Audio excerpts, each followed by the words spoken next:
Detroit Heritage River Water Trail, we got a coastal zone management grant back in 2006, developed a brochure, and then in 2014 we developed the brochure that you see on the table back there, which is very similar. The first one was a planning document.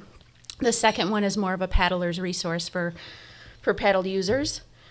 Our project goals were to create a regional vision. At the time, nobody was doing this in Southeast Michigan. So we covered not only the Detroit River, but up to the first dam on the Rouge River and the Huron River, and also down into Lake Erie. We wanted to look at developing the first phase just at putting the access points on a map. And then, like I said, the second phase was more of a user document. And we wanted to show this regional network of water trails. Here's what it looks like inside with different character zones. We want to let people know you have from very urban to very natural setting on this water trail. So you can paddle with freighters, or you can paddle and have this very up north experience where you feel like you're out in wilderness, but you're actually only a couple of miles from civilization. And our project partners, I'm co-chair of the Downriver Link Greenways Initiative, and this was a product of the Downriver Link Greenways. We also had funding from DTE Energy, Friends of the Detroit River, Huron Clinton Metropolitan Authority, the Wildlife Refuge.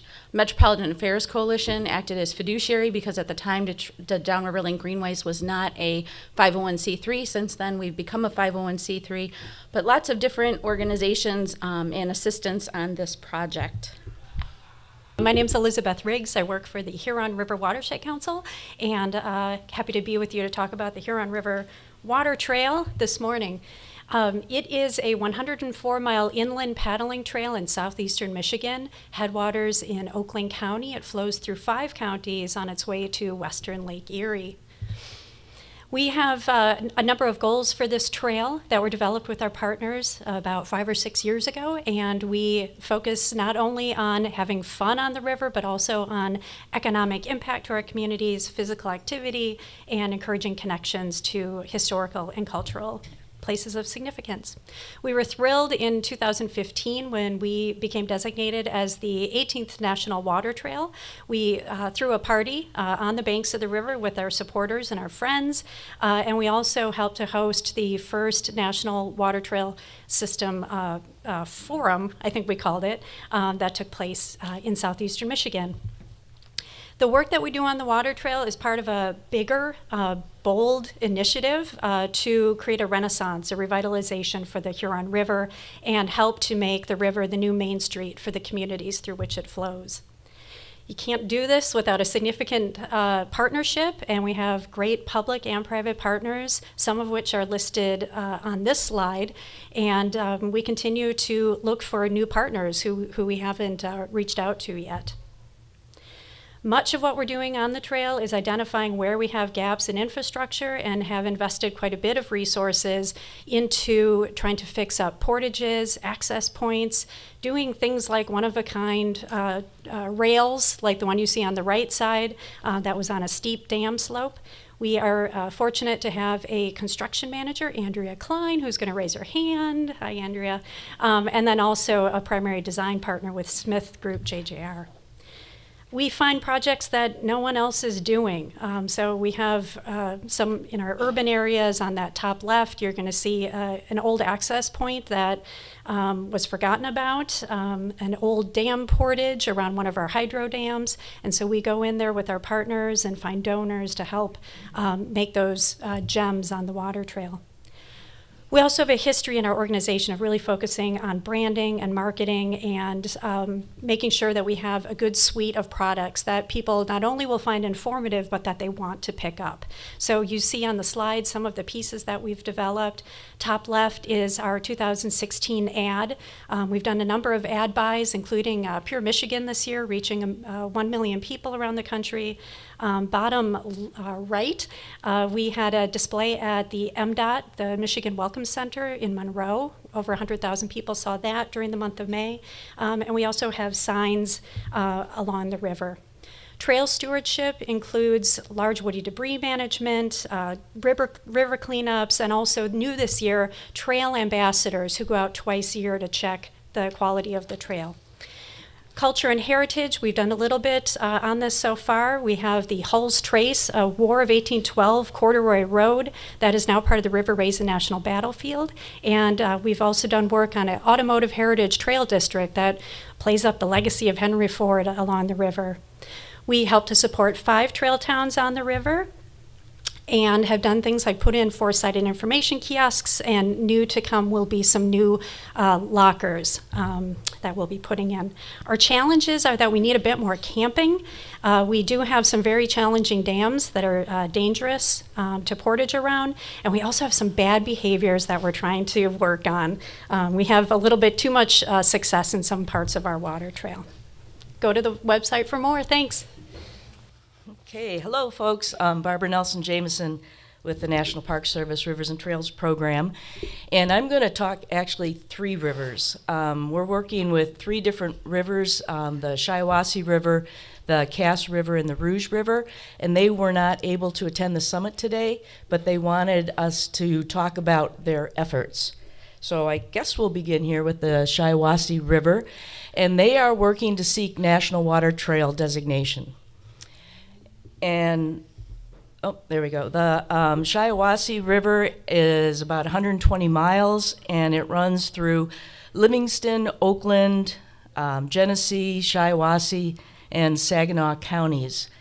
And it actually terminates in the Shiawassee National Wildlife Refuge, where it joins the Saginaw River going out to Saginaw Bay. We formed a Shiawassee Water Trail Coalition, and you can see the members here of that coalition. And we're currently doing an inventory and assessment of the Shiawassee River from launch sites and physical attributes as well as programmatic. Our effort is being led by the Friends of the Shiawassee. They're a nonprofit organization based out of Owasso. They do a lot of work in water quality monitoring, environmental education. They're champions for river cleanups and removal of low-head dams. Another partner is Headwaters Trails, Inc., and they're out of the Holly region. And they've done a lot of work already in improving the Shiawassee River as a water trail, putting in signage, interpretive kiosks, and also improving launch sites. And then there's the Keepers of the Shiawassee, and they're out of the Fenton area, and they do a lot of work in woody debris removal, river cleanup, events, and that sort of thing. Local governments and also DDAs are involved in this project, such as the City of Linden and events like their Linden Flotilla. But it really is of interest to the local DDAs, especially in Owasso, to create more tourism, recreational tourism activities in those communities. So currently we're operating with a $20,000+ grant from the Watershed Initiative Network of Saginaw Bay. That money went to Friends of the Shiawassee as well as the University of Michigan Flint to conduct, like I said, a resource inventory and assessment and a gap analysis of the river, the whole length, 120 miles, see where we need improvement both in physical access sites as well as in programmatic. Okay, so now we're going to move on to the Rouge River. Okay, the Rouge River, and this is the lower Rouge. The Rouge has 3 branches, and this is in Wayne County primarily. And in the Rouge River Water Trail is a 25-mile long water trail that runs from Canton, Michigan down to the Detroit River. And it is really diverse. As you can see, it goes from very natural areas down into the industrial Rouge River Basin. This project is being led by the Friends of the Rouge River, and they do a lot of things. Obviously, they do water quality monitoring, they do river restoration work, they do woody debris management, but they are, again, working with a river that there's over 1.3 million people within that river watershed. the most urbanized river in Michigan. So these are the partners working on the Rouge River Water Trail. As you can see, one thing about the Rouge River Water Trail I don't think many people realize is that Wayne County Parks owns the majority of that river corridor. So that land along that lower Rouge is primarily public land. So there's a lot of opportunity there. So this year the partners got together and we developed the Rouge River Water Trail paddling guide so we can get more people out on the Rouge.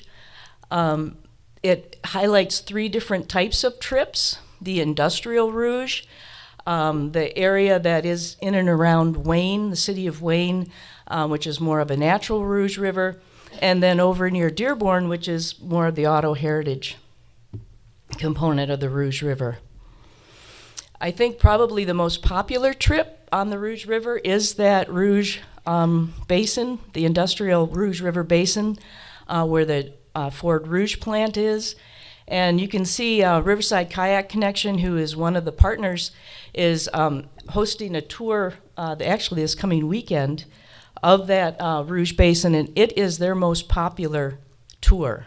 They have, it sells out every year. People are just really fascinated in paddling the industrial Rouge River. Okay, now the Cass River. Let me just look at my notes here a sec. Alrighty. The Cass River Water Trail actually we started working on that project back in 2010. And it's a 27-mile water trail along the Cass River that connects the communities of Tuscola, Vassar, Frankenmuth, and Bridgeport. The project is being managed by the Cass River Greenway, which is a group of local volunteers, of municipal leaders, and resource management experts. They come together, they have a website. They're not formalized, it's really just a partnership. But their mission is not only to provide recreational opportunities, but to improve water quality and wildlife habitat along the Cass River. This is the partnership, what it looks like. The cities are involved, National Wildlife Refuge, the Park and Recreation departments, the RC&D councils, Saginaw Basin Land Conservancy, and again, the Chamber of Commerce, especially the Frankenmuth Chamber of Commerce, which is quite a sophisticated organization, I would say, is really very involved in this project because they truly see the the Cass River as an asset to their whole tourism generation. They've done a number of improvements along the Cass River. I don't know if folks really realize, but they've put in, this is in downtown Frankenmuth, but they've got handicapped accessible launch sites. They've done a number, probably 4 other launch sites along the Cass River. They've developed interpretive signage for the river. And I think probably the biggest project, and this is in conjunction obviously with the Army Corps of Engineers, the Michigan Department of Environmental Quality, and many, many, many others, but is removal of the Lowhead Dam that was in right in downtown Frankenmuth. And they've created a kayak course as well as it's kind of a, you can kind of bypass it, so you can paddle by it or paddle through it, as well as then it allows the fish to be able to swim up the river. So that is a huge project. It's worth taking a look at if you're in Frankenmuth. It's pretty amazing. One thing I think the Cass River was kind of ahead of its time, and that was when they looked at the river corridor as a water trail, they also looked at it for non-motorized bicycling. And so when you look at their brochure or you go on their website, it not only gives you a map of the water trail, but also gives you a map of the non-motorized route along the Cass River. And they're working with them now going into 2016, 2017. They're actually looking at the 7 best management practices that make up the National Water Trail criteria and how they can make improvements. in education, conservation, recreational facilities, community support, etc. So that's what we'll be looking at moving forward. Good morning. My name is Paul Rentschler. I'm a consulting ecologist with the Upper Grand River Watershed Alliance, and talk about the Upper Grand Water Trail. This is a map of the Grand River Watershed. The Grand River is Michigan's longest river at about 260 miles in length, and the second largest watershed. The area we're talking about is this lower lobe here. The upper starts somewhat close to the Ohio border, flows north, then west to Lake Michigan. Some of our partners in this trail planning effort, we're working very closely with our local paddling group in the Jackson County area, the Grand River Environmental Action Team, or GREAT, a number of local municipalities, county agencies, and others. And then it's a two-prong effort. That's the group working locally, and we're also working through a partnership with watershed groups in the middle Grand watershed and the lower Grand, ultimately to try and connect different pieces to create a 260-mile long trail. Just to give you a flavor of the river, so south of the city of Jackson, our headwaters areas, very narrow and winding. Or, depending on the trailhead you choose, it can go through a chain of lakes and associated wetlands. Then you get into the urban area for about a half an hour stretch. Travel through this, which is actually a portion of concrete channel through the city of Jackson. This section used to be enclosed under concrete, and but a couple drownings when people got caught under that cap removed that concrete back in the early 90s, and now you can paddle the entire length back into the woods. North of Jackson, we have a long stretch of the river that's been channelized and dredged historically, and the levees on either side of the river trap all those fallen trees. They can't quite get into the floodplain and get flushed out of the system, so woody debris is an issue for us. Long stretches of wetland complexes. And then this is a recent dam removal, rapids restoration in Eaton Rapids, which is the downstream terminus of our section of the river. Our process to date, we've been working with Harry to develop a master plan for a trail. We started this just before the 1st of 2016. We've had one open house so far. We explored local funding. Local foundations told us they were very interested, but not in the planning phase. So we're hoping that we can get some local funding for implementation. And so far we've identified about 16 sites where we've got some access, all that need improvement, a definite lack of bathrooms and potable water and other things. We've also got a number of sites that Harry's helped us realize that we need to not advertise at all because of the dangerous conditions that some of the existing informal access sites provide. Some of our challenges, very few towns, river towns along the way, and long stretches between any kind of existing infrastructure. Thanks. Woody debris management, big issue, lots of log jams, clear them out, they come back.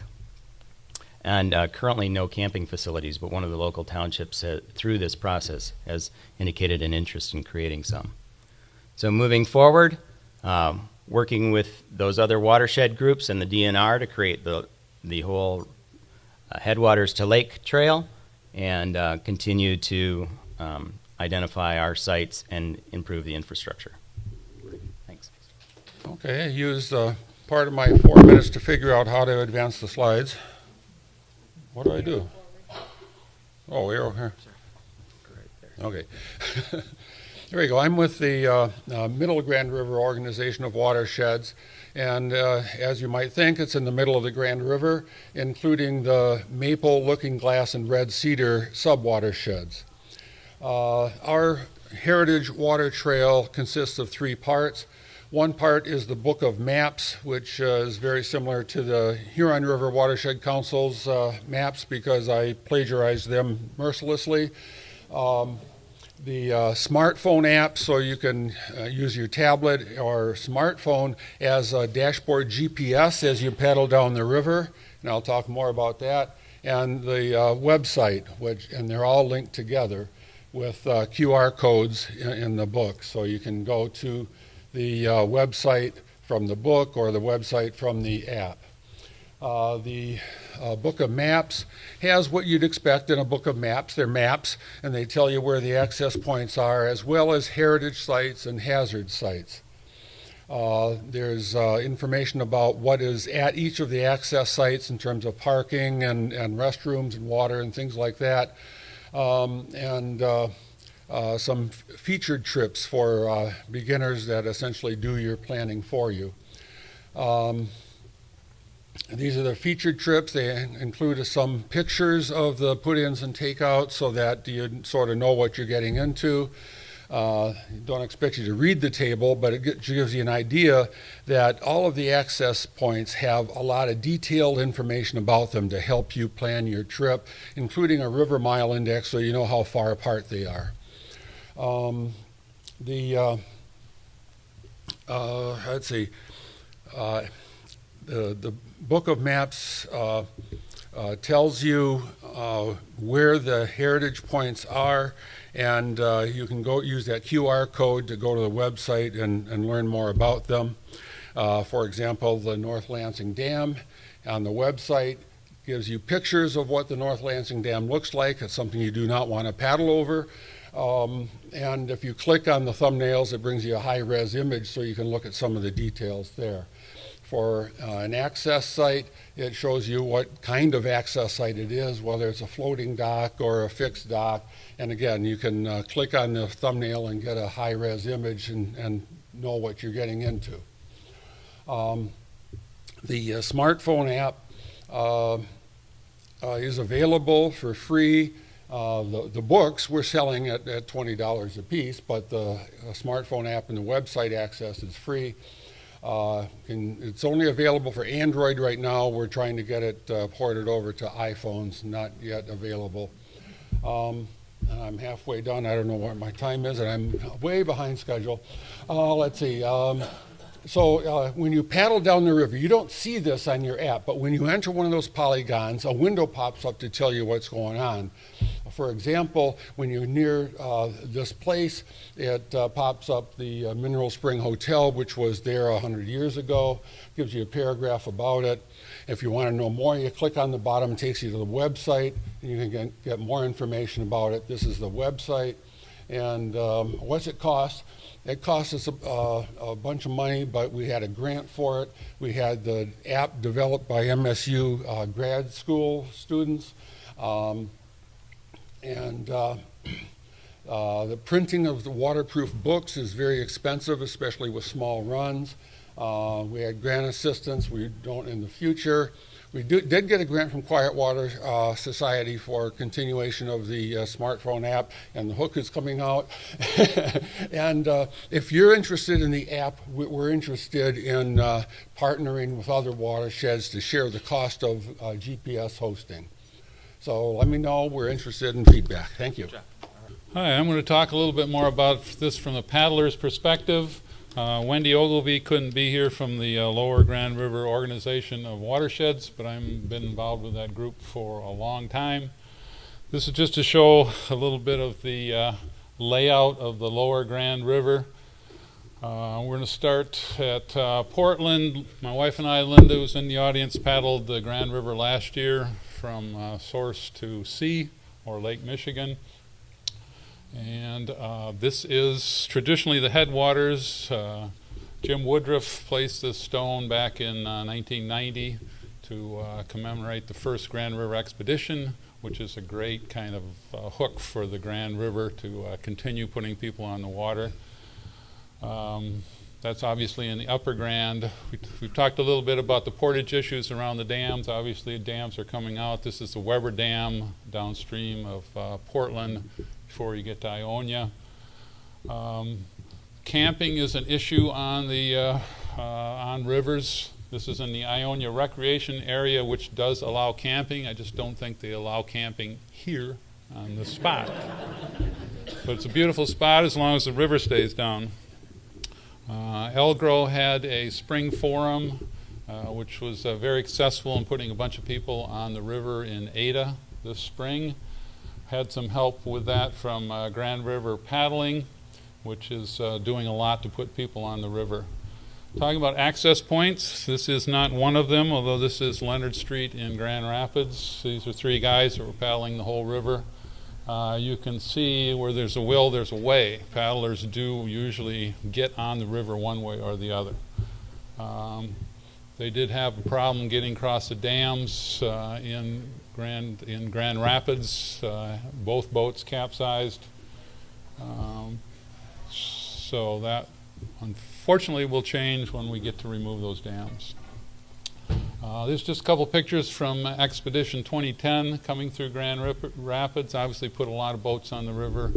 This is where Kent Trails crosses the Grand River, so again we have lots of opportunities for synergy between trails and land trails and water trails.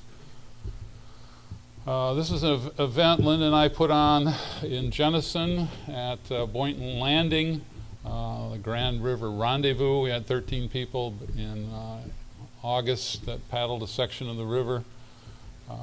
It's a great new camping spot on the Grand River. Part of a complex that's being developed by Greg Boynton, who is also captain of the Grand Lady. Ottawa County is doing a fabulous job with accessible access points. Here's one of the maps that's available at that access point in Ottawa County. So they are ahead on getting information out, have a great website. Come down towards Allendale. This is the new Highway M231 crossing, which has a great bike trail being built on it, which is the Spoonville Trail, which was just dedicated a couple weeks ago. So that's another connection between land-based trails and water-based trails. And obviously you get to Lake Michigan Grand Haven. Another example of the Ottawa County trails that are available online. This is just one of the 6 sections. You can see all the access points, lots of mileage, very nicely done. It's called the Grand River Heritage Trail. Plug for the event coming up in May. River Network is doing an event in Grand Rapids, so hopefully you'll hear about that and be able to participate. See you on the river. I think I'm out of time. Next. Okay, next. Linda and I are paddle a lot on the St. Mary's River. So we've got to see a lot of other paddlers on the river and have been involved in trying to get paddlers on the river. And so it's exciting to hear that there are efforts to organize this stretch, obviously from Sault Ste. Marie to Drummond Island. A little history. I've been involved in water trails since 1990 when Lime Island was first selected to be the host island of the Island Explorer Water Trail. So that's me 25 years ago. We paddled out to Lime Island and had some meetings out there. This is a group in 1991 that represents people from Ontario, Wisconsin, Minnesota, and obviously Michigan. And we had a planning meeting on Lime Island in '91. And so it seems like it's been a long time, but Wayne was just talking about the Voyager Island, which they've been working on for 40 years. So keep at it, don't give up, because where there's life, there's hope. Just wanted to mention that there's a lot of history here. The Great Lakes Regional Water Trail in Ontario was attended by about 40 people and was a national effort. Linda and I have been involved in trying to organize paddling rendezvous on the St. Mary's River, and so you'll get to see some pictures of that. It's called the Island Explorer Water Trail for a reason, because there are lots of islands. And I'm going to take about 5 seconds to show how you can start your trip by locking through. I believe you can, if you come from the U.S. side, you can lock through without going through customs. Just don't touch anything. Oops, somebody's touching something. Lock through with a tour boat and then head down river. You get to share the river with lots of ships. My rules are don't cross in front of a ship. Rule 2, if you can see the side, you're in good shape. And if you can see the back, you're in good shape. So, lots of interesting boats. This is the NOAA Lake Guardian coming through Nevish Island. Again, lots of fair. This is part of the ship you don't want to see, the front. In order to do that, you got to know where the channel is. You got to know the system of buoys. And so this ship is turning, so it's going to turn in front of me. And I like to be in shallow water. So a lot of interesting ships. I think it's a real attraction to see what's coming through the river. These are veins for windmill projects going up in Ontario. Tall ships come through. Most years there's some tall ships coming through, so you get to watch for them and enjoy paddling. It's helpful when they're anchored, because then you know they're not moving. Know your system of channel marking, and also know that channel markers sometimes move. Sometimes they're ripped off the bottom and float up on Drummond Island and lay there until somebody comes and gets them. It is an international boundary between Canada and the U.S., so carry your ID with you when you're paddling. Don't go without ID, just in case for some reason you end up on the wrong side and have to explain your presence. The rock cut, my advice about the rock cut is only go downstream, go with the flow. Watch for the ferries. This is the ferry crossing from the UP to Nevish Island. Ferry sounds a whistle before it leaves the dock. Listen for that. Look over your shoulder, make sure there's no ships coming, and then paddle hard. There are other things on the channel too: airplanes, swans, great blue herons. But there are some neat places just to stop by, have your lunch, and there's a lot of neat people to meet. It's all there waiting for you. All we need is you. Come out and see us sometime. Hi, I'm Dina Jardy. I'm the Executive Director of Paddle Antrim, and I represent the beautiful area of the chain of lakes here. So welcome. Thank you all for coming today. We are a brand new nonprofit, Paddle Antrim. We have an 8-member board of directors, awesome group of people who are local business leaders, and all of the chambers in the area are represented. It's a unique thing for us. It's the first time that these 4 chambers have ever worked together on a project in our area, so it's great. Our focus is to connect people, to protect our waterways by connecting people to the area through paddling in a non-impactful way, and we think it'll have an impact, positive impact, of course, on our economic area. We focus on education, stewardship, and increasing accessibility for paddlers. So we're brand new. We've been around for 2 years. We've been doing water trails even less. So I'm going to talk a little bit about what programs we're doing, because I really think it's setting the foundation for how we're going to be successful in our water trail planning efforts, because we are so new. First is community paddling events. We started doing those this year. We do one in each of our communities. They're hour-long paddles open to every level and every type of paddling. It's been really good for us to engage the local paddlers. I've learned a lot about it's a very large area.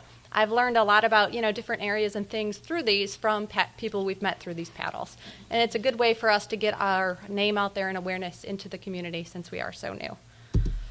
We host the Paddle Antrim Festival, which starts tonight up in Ellsworth, and paddlers will start tomorrow. So this has been a great way for us to get our name out there for our waterway, as well as for our communities. This is our 2nd year. We have over 160 paddlers that will be launching out of Ellsworth tomorrow morning. If you want to see it, it's a really great sight to see. They come from all over. We have paddlers from Texas, Pennsylvania, Canada, all over that. So it's a really great way. We actually have less than 10% probably that are local. So it's a great way that we're connecting with paddlers about our area outside. We are a part-time staff and a volunteer board, but we really feel that it's important to connect to other things and stewardship in our area. We have a lot of great groups doing stewardship and doing education in the area. We don't have the capacity to be able to do those as well, and it seems silly to duplicate. So we've developed a Ripple Effect mini grant program in which we give out grants to local people doing things that align with our mission. So in our first year last year, we gave out $6,000 to over seven groups who are doing accessibility, education, and stewardship in the area. It's a great way for us to build those local relationships and strengthen them in the area. So, Chain of Lakes Water Trail, as I said, we're brand new to it. We've been working on it for about less than a year. We have the benefit of the CZM, Grand Traverse Regional Land Conservancy, gave a grant to CZM gave a grant to Grand Traverse Regional Land Conservancy. They inventoried over 150 different access sites in the area, and so we have detailed information, and so that was huge, but it's just dots on the map. So we worked with all of the local government jurisdictions, and we got 11 of them to go through. We met with them, engaged them, and approved their sites. And so we now have 39 access sites, 19 rest stops, and 5 routes identified, all approved, all engaged. If it isn't approved by a jurisdiction, it won't go on our map. That's our policy on how we're doing things. Next steps right now, we are working on our water trail planning efforts, and we're hoping to, do the things, identify gaps, come up with a CIP in the next upcoming months. And last, I just wanted to mention our funding really quick. We are not publicly funded at this point at all. This is all done through sponsorships through our event, is our main private foundations, as well as earned income. So we're trying to come up with hopefully a successful portfolio over the next few years to figure this out. So, thank you. Hi, I'm Sandra Severin from the Flint River Watershed Coalition, and we are working on the Flint River Water Trail National Designation Project. So we have already over 20 access sites, and I put a lot of pictures in here, so hopefully you'll get to see the lay of the land out there. Project partners. So I have to give a big shout out to, we have a huge table over there of Genesee County folks, and then maybe one or two mixed in out this way. But of course, you can't do anything without a great group of people that you're working with, and there's our partners there.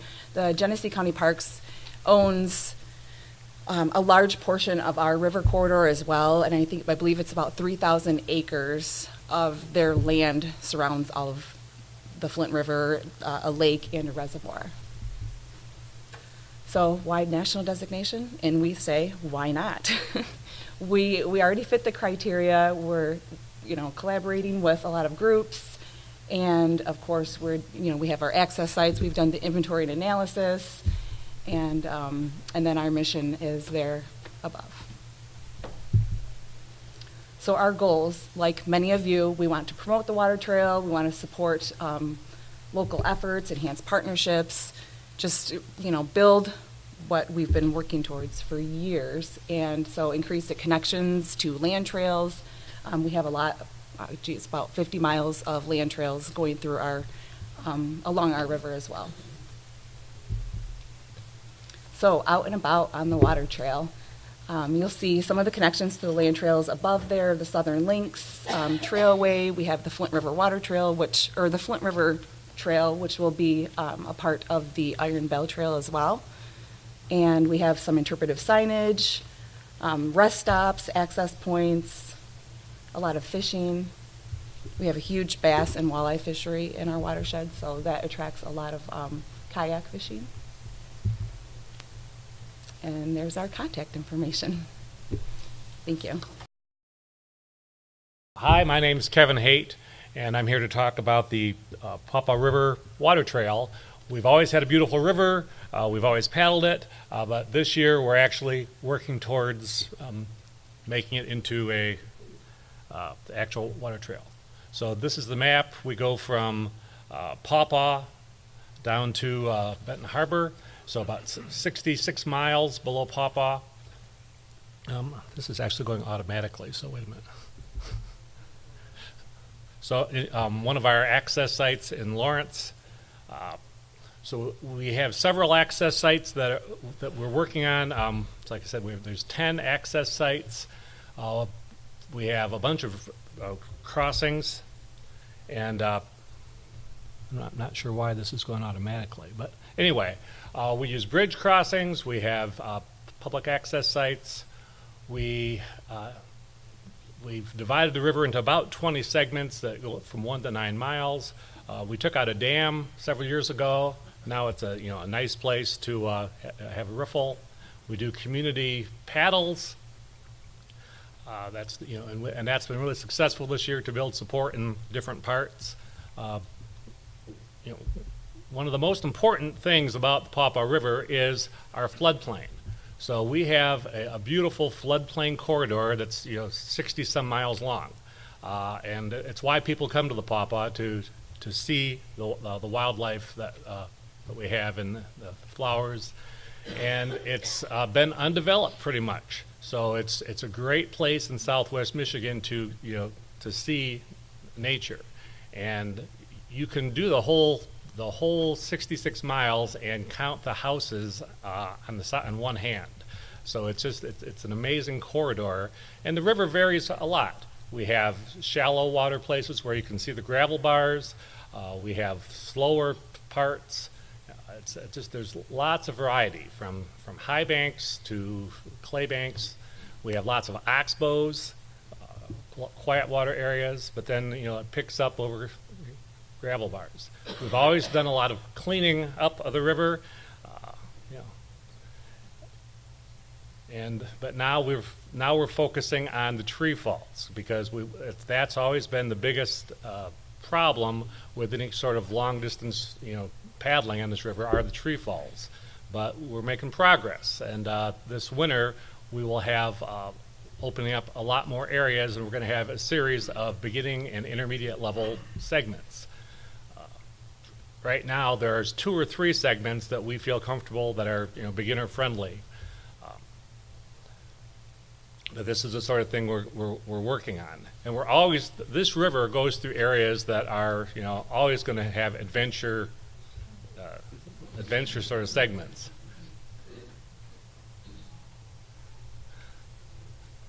And there's areas that will always be wilderness, like at Surratt Nature Center, and other areas that have been protected by the local land conservancy. And we do paddle on it year round, because it's the same stretch of river is different anytime you get on it, especially as you go from season to season.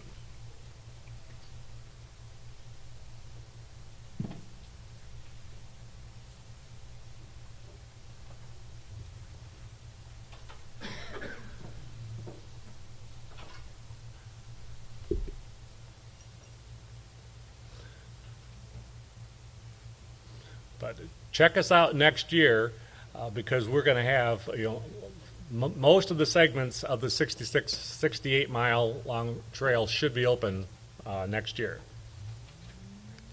Morning, everyone.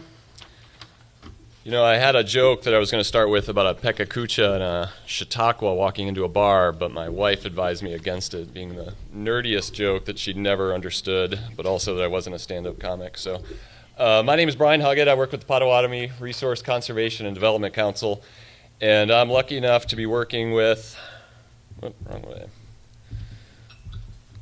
There we go. The Kalamazoo River Watershed Council and the South Central Michigan Planning Commission to develop the Kalamazoo River Water Trail. We actually have a proposal into a foundation right now to get us started. And having read through the draft policy for the state water trail designation, it really seems like we're on the right track.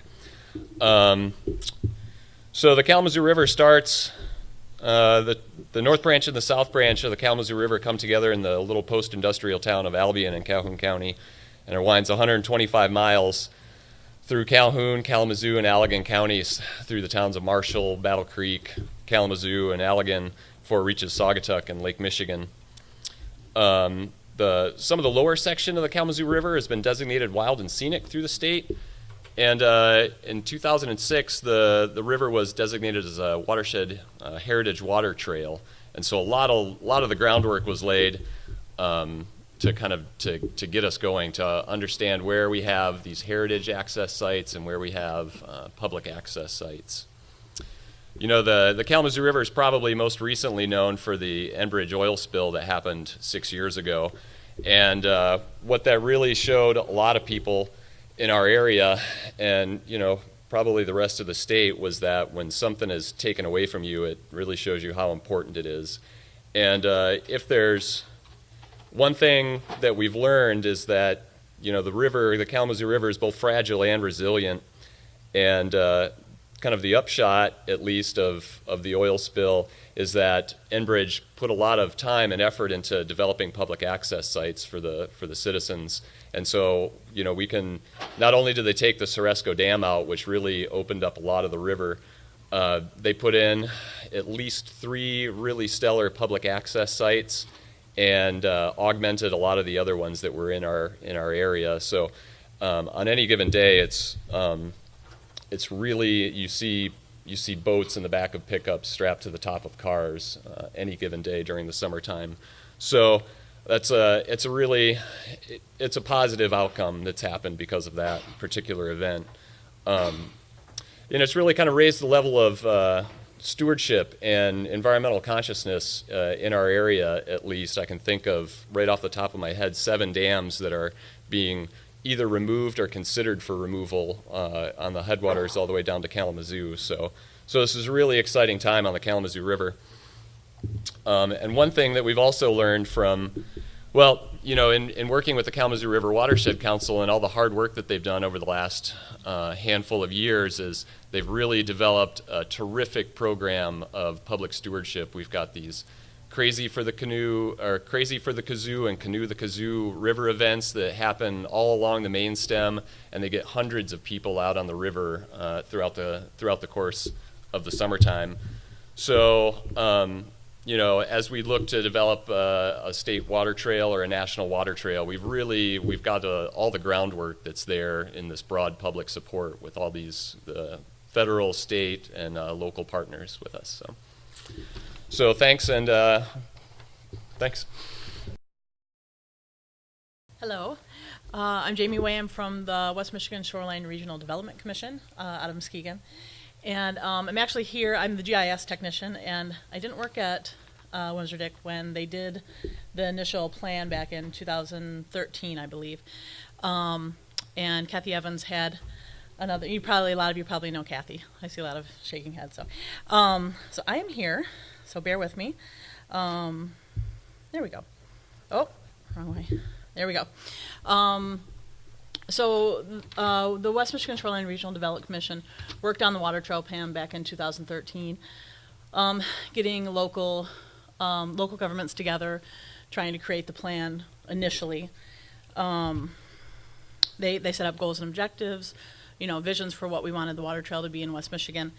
And so they completed the plan in 2013, and then in 2014 they completed the phase 1 inventory and assessment of the areas that we had, the put-ins and the rest stops and all that. And these are just some of the visions. I know probably many of you have seen this. So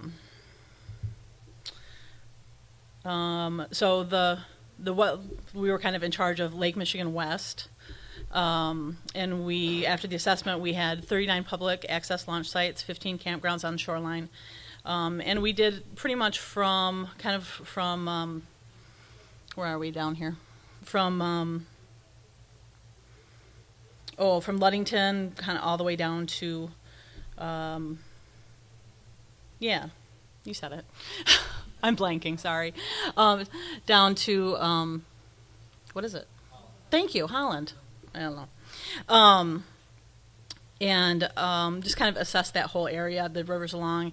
And many of you guys are here representing those specific water groups, so the water trail groups. Lately what they've done is tried to get a local government recreation plan, get some model language down for a national trail designation, not just a state, but to actually get a national language in there for the national trail recognitions. And this is, I believe, on the website if anybody wants to look at the language on there. And this year we've actually sent out letters to the some different West Michigan's jurisdictions and cities and villages and townships along our section to try to get them to send letters of support to commit to trying to get a national recognition. The National Recreational Trail designation, which of course would provide a greater access to grant money for improvements along the trail, for upgrading rest stops. We've upgraded a couple of them along, like in Bridgeton's got a good handicapped boat launch that's really great, accessible from Newaygo down into Muskegon Lake. So, and there's more of the model language on there in the vision, and she tried to really bring in that language from the national recreation trail designations. There's the next one. So we have heard back from 14 different jurisdictions so far along the West Michigan shoreline, from Pentwater and Ludington down into Ottawa, around Ferrysburg and whatnot. So to support the Lake Michigan Water Trail and try to get it a national designation for more funding and for, greater signage, greater publication to get the word out there. I don't have any neat kayaking awesome pictures, so sorry about that, but there you go. Thank you. All right. I'm Marcy Hamilton with the Southwest Michigan Planning Commission, so we're just south of Jamie there and working on the Lake Michigan Water Trail in our southern part of the state. This is actually, the Lake Michigan Water Trail is actually a whole effort with 4 different states, Illinois, Indiana, Wisconsin, and Michigan, to create really the longest trail. It'd be 1,600 miles around Lake Michigan, and as Jamie mentioned, the goal is to have bathrooms every 5 miles, camping every 10 miles with our access sites. And what's really kind of exciting about this water trail, it's obviously we have Chicago at the southern part of the lake, one of the most urban areas in North America, and obviously up in the UP area we have huge wilderness areas and everything in between. We're in the kind of the in-between down here in Southwest Michigan. These are all the regional planning agencies around Lake Michigan that have been working on this effort over several years. I won't talk anymore about the plan that Jamie did, that we were involved in that also. We did our inventories on that southwest from the Indiana state line up to Holland, where Jamie picked up and went north. Lots of small, quaint beach towns along the way. We were fortunate to work with Leah on this and use the MichiganWaterTrails.org site. If you haven't used this site for your water trail, I really encourage you to do so. It's a great place, kind of a statewide place to get information on water trails. We also were involved in helping to create an inventory sheet for access sites. And I have to have a huge shout out to this table here in front with my volunteers, Kenneth and Kevin, and my coworker, Chris, who worked on inventorying over 30 sites along the coast in Southwest Michigan and putting them into this database that is the MichiganWaterTrails.org. Also, they spent a lot of time putting in amenities, so if you are on the Lake Michigan Water Trail, you'll know where to get off and where to eat and where to stay and where to visit. This is where you can plan a trip on that website, which is cool. Just real quick, challenges. Lake Michigan offers some interesting terrain along the way. It's hard. We have some gaps where we don't have access sites every 5 miles. We're fortunate to have a lot of state parks along the coastline, so we have a lot of camping. Not quite 10 miles every 10 miles, but we're getting there.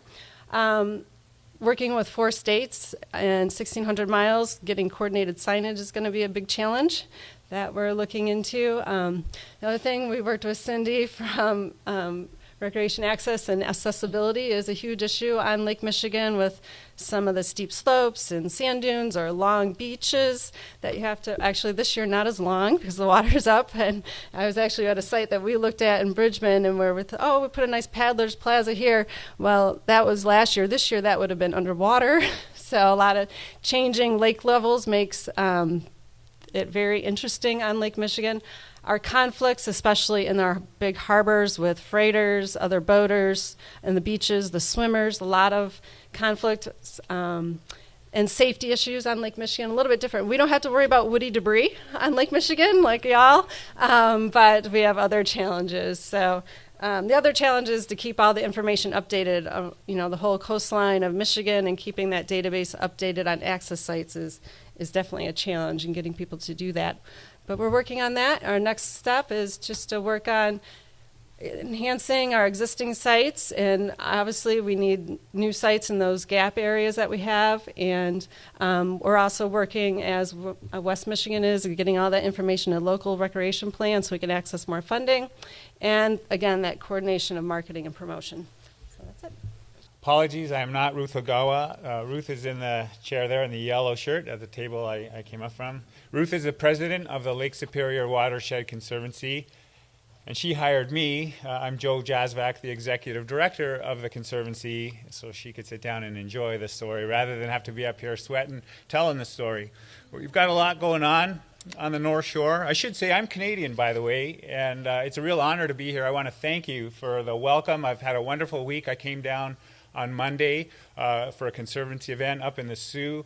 A wonderful time there, and it's just been tremendous to be in the U.S. I got to thank Gary from his talk when he said if you go across the river, you end up on the wrong side. So Gary, I'm from the wrong side, and I'm the last guy, by the way. Those of you that aren't following the schedule, we're at the end now, so we can kind of relax, and I'm going to kind of relax.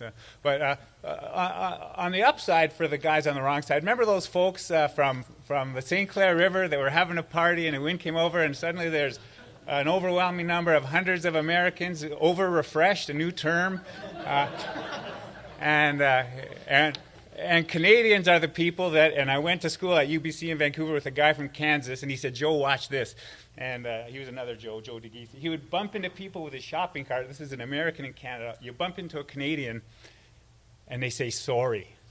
So when hundreds of Americans bumped into Canada, over-refreshed, we said, sorry. Oh my goodness, we have all these illegal aliens in our country with no identification and they're intoxicated. We'll just take you home for free. Would you like a limousine, a taxi, a bus? You know. Sorry that this happened. So anyways.